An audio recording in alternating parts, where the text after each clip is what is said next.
بسم اللہ الرحمن الرحیم بسم اللہ الرحمن الرحیم۔ السلام علیکم ورحمۃ اللہ وبرکاتہ۔ عزیز طلبہ، امید ہے آپ تمام احباب خیر و عافیت سے ہوں گے۔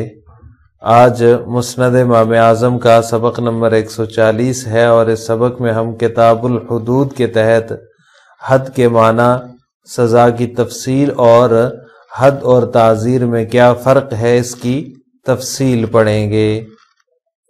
کتاب الحدود، بیان حرمت الخمر والقمار وغیرہما، وبہ قال حدثنا ابو حنیفہ عن مسلم عن سعید بن جبیر عن ابن عباس رضی اللہ تعالی عنہما عن النبی صلی اللہ علیہ وسلم قال ان اللہ کرہ لکم الخمر والمیسر والمزمار والکوبۃ۔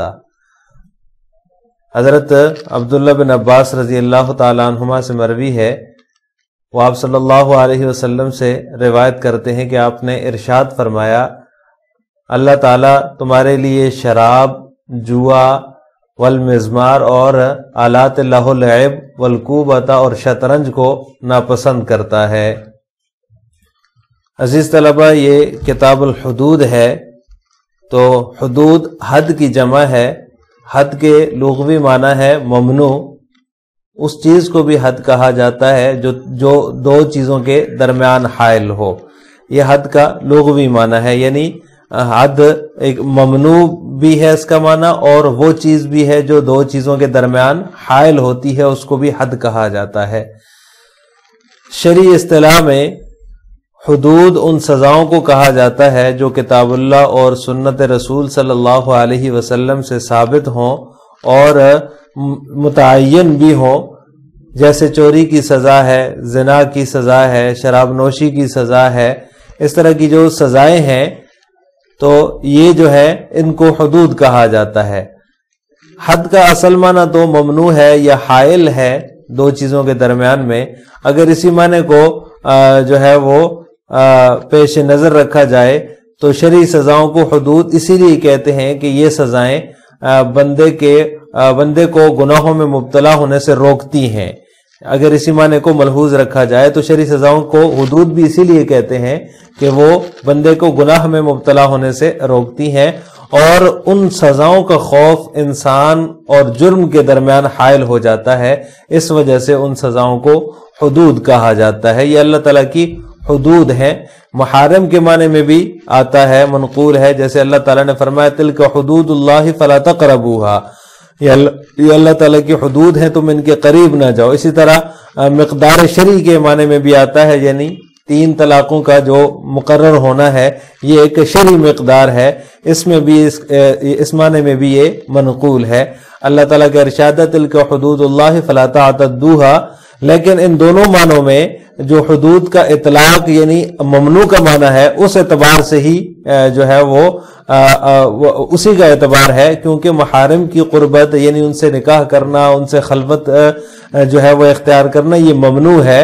اور جو مقادیر ہیں، اگر مقادیر کے معنی میں اس کو لیا جائے، مقادیر شرعیہ، ان سے تجاوز کرنا بھی ممنوع ہے۔ تو لہٰذا یہ جو حدود اللہ ہے یہ محارم کے معنی میں بھی ہے، مقادیر شرعیہ کے معنی میں بھی منقول ہے، اور اصل معنی اس کا جو ہے وہ ممنوع ہے اور حائل ہے، یعنی اس چیز کو کہا جاتا ہے جو دو چیزوں کے درمیان حائل ہو۔ اگر جو ہے ممنوع کے اعتبار سے محارم کا معنی بھی دیکھا جائے تو ان سے قربت اور ان سے نکاح یہ ممنوع ہے، اور مقادیر شرعیہ سے تجاوز کرنا بھی ممنوع ہے۔ تو لہٰذا ممنوع کے اعتبار سے ہی یہ محارم کے معنی میں بھی اور جو ہے وہ مقادیر شرعیہ کے معنی میں بھی آتا ہے۔ عزیز طلبہ، شریعت نے جو سزائیں مقرر کی ہیں ان سزاؤں کی 3 اقسام ہیں، 3 طرح کی سزا جو ہے وہ شرعی قانون میں متعین ہے، ثابت ہے۔ نمبر 1، وہ سزائیں جنہیں اللہ تعالیٰ نے مقرر کیا لیکن ان کا اجرا بندوں پر چھوڑ دیا، ان میں کسی قسم کی خارجی طاقت حاکم یا حکومت کو دخل انداز ہونے کا حکم نہیں دیا۔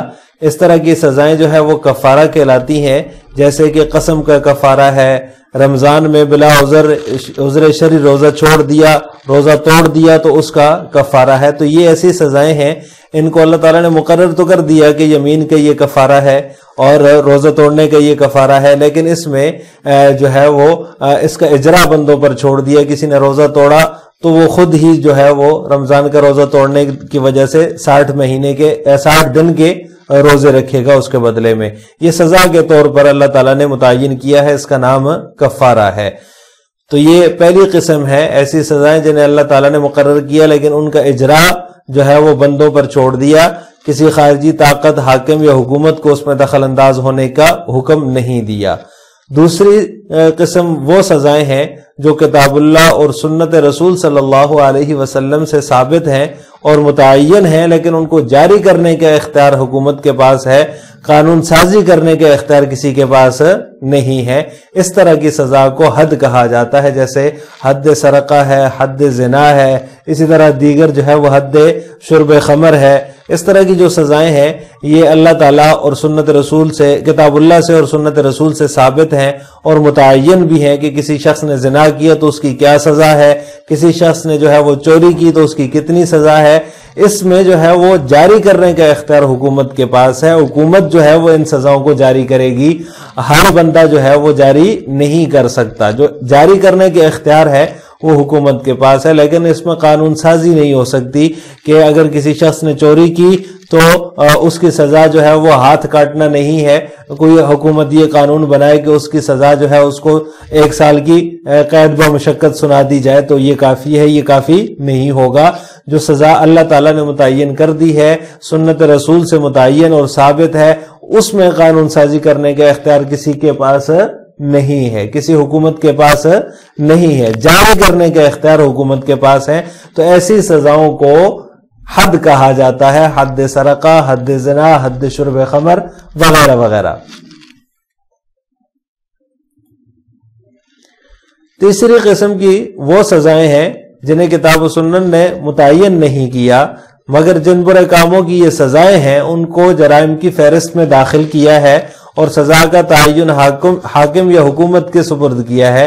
اس طرح کی سزا میں حکومت کو قانون سازی کا حق حاصل ہے، مگر اس دائرے کے اندر جو شریعت نے متعین کر رکھا ہے، اس کو تعزیر کہا جاتا ہے۔ یعنی ایسی سزائیں ہیں جن کو شریعت نے متعین نہیں کیا ہے، اللہ اور اس کے رسول صلی اللہ علیہ وسلم نے ان کو متعین نہیں کیا، مگر جن برے کاموں کی یہ سزائیں ہیں وہ برے کام جو ہیں وہ جرائم کی فہرست میں داخل ہیں، وہ بھی جو ہے وہ جرائم ہے۔ حاکم یا حکومت کے ذمے اس کو سپرد کر دیا ہے کہ وہ موقع محل اور ضرورت کے مطابق سزا خود متعین کر لے۔ اس طرح کی سزا میں حکومت قانون سازی بھی کر سکتی ہے، اس کو قانون سازی کا حق حاصل ہے، لیکن اس دائرے کے اندر رہ کر وہ قانون سازی کرے گی جو شریعت نے متعین کیا ہے۔ تو لہٰذا اس میں جو ہے وہ حاکم کو قانون سازی کے بھی حق حاصل ہے اور ان سزاؤں کا تعین بھی حاکم یا حکومت کر سکتی ہے۔ تو ایسی سزاؤں کو تعزیر کہا جاتا ہے، ایسی سزائیں تعزیر کہلاتی ہیں۔ لہٰذا جو حدود اور تعزیرات ہیں اس میں کچھ فرق ہے۔ حد جو ہوتی ہے اس میں سزا شریعت مقرر کرتی ہے اور تعزیر میں سزا قاضی مقرر کرتا ہے، یعنی حدود کی سزائیں شریعت کی طرف سے مقرر کرتا ہے اور تعزیرات میں جو سزائیں ملتی ہیں اس کا تعین قاضی کرتا ہے۔ دوسرا فرق یہ ہے کہ حد شبہ سے ساقط ہو جاتی ہے، تعزیر شبہ سے ساقط نہیں ہوتی۔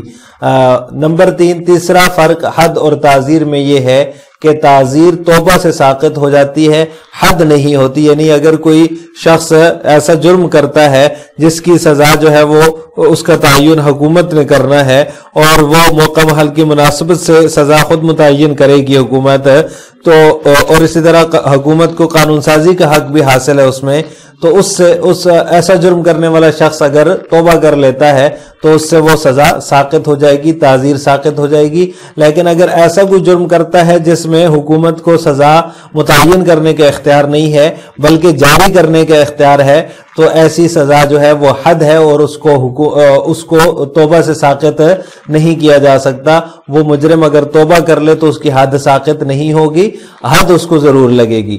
چوتھا فرق یہ ہے کہ تعزیر میں سفارش کی گنجائش موجود ہے، حد میں سفارش نہیں ہے۔ اگر کسی نے چوری کی ہے، اس کا ہاتھ کٹنا ہے، تو کوئی شخص اگر یہ آ کر اس کی سفارش کر دے کہ اس کو سزا جاری نہ کی جائے تو اس کی سفارش قبول نہیں کی جائے گی، کیونکہ یہ حد ہے۔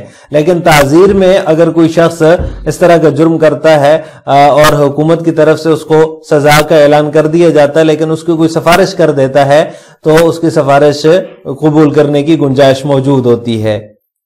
اسی طرح حد اور تعزیر میں پانچواں فرق یہ ہے کہ حد صرف معصیت میں مقرر ہے، تعزیر تادیباً بھی لاگو ہوتی ہے، یعنی حد ایسی ہوگی جس میں اللہ اور اس کے رسول صلی اللہ علیہ وسلم کی نافرمانی پائی جائے گی، ایسا جرم ہوگا جس میں اللہ تعالیٰ کی نافرمانی ہوگی تو اس میں حد جاری ہوگی۔ تعدیباً کسی کو حد نہیں لگائی جا سکتی، تعزیر تعدیباً لگائی جا سکتی ہے۔ نمبر 6، چھٹا فرق یہ ہے کہ تعزیر زمانہ، اشخاص، شہروں کے اعتبار سے مختلف ہوتی ہے، حد ایک ہی مقرر ہے۔ جو اللہ تعالیٰ نے چور کی سزا متعین کر دی وہ پوری دنیا میں سب کے لیے ایک ہی ہے، اور اسی طرح جو زنا کی سزا متعین کر دی وہ حد ہے، اس لیے وہ ساری دنیا کے لیے ایک ہی ہے۔ لیکن تعزیر جو ہے وہ زمانے کے اعتبار سے، شخص کے اعتبار سے، شہر اور علاقے کے اعتبار سے اس میں اختلاف ہو سکتا ہے۔ یہ ضروری نہیں ہے کہ جو سزا حکومت یہاں مقرر کرتی ہے وہی سزا سعودیہ میں بھی ہو، وہی سزا جو ہے وہ یورپی ممالک میں بھی ہو، ایسا نہیں ہے۔ تعزیر جو ہے وہ مختلف ہوتی ہے، حد ایک ہی ہوتی ہے۔ ساتواں فرق حد اور تعزیر میں یہ ہے کہ حد میں جرم کی کیفیت سے تخفیف نہیں ہوتی، جبکہ تعزیر میں جرم کی کیفیت کے اعتبار سے کمی زیادتی ہو جاتی ہے، تخفیف ہو جاتی ہے۔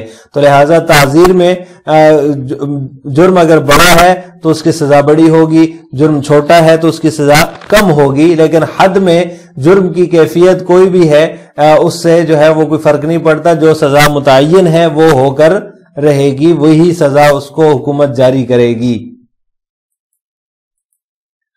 لہٰذا آج کے سبق کا خلاصہ یہ ہوا کہ ہم نے کتاب الحدود کے تحت حد کے معنی، سزا کی تفصیل اور حدود و تعزیرات میں فرق کی تفصیل پڑھی ہے۔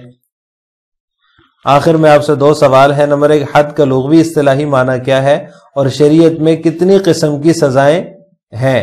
نمبر 2، حد اور تعزیر میں 3 فرق بتائیے۔ ان دونوں سوالوں کا جواب آپ نے کمنٹ باکس میں دینا ہے۔ السلام علیکم ورحمۃ اللہ وبرکاتہ۔